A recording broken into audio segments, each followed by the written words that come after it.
Deməli günə Qara Fatma ilə başlayırıq. Qara Fatma ilk öncə dırnaqlarını yuyur. Təmizlik çox önəmli. Bu bacımız biraz kokoş, yəni özünə baxan.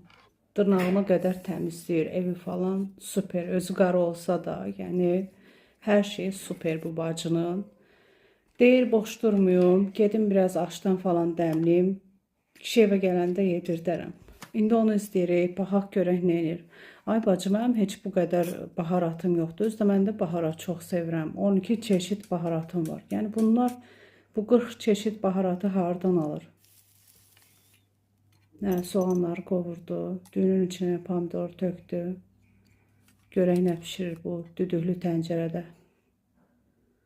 Ay qız hamısını qatdı, qarışdırdı, özdə barmağımla yoxladı. İndi qoyur pişməyə, görək nə olur.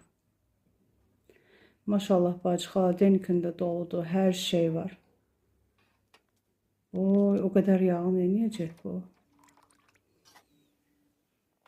İndi biz olsaydıq, bu 5 litr yağı bir neçə ay işlədərdik. Bu da varığa nə darıq, 5 litrin hamısını tökdü, bir başıma xeyir.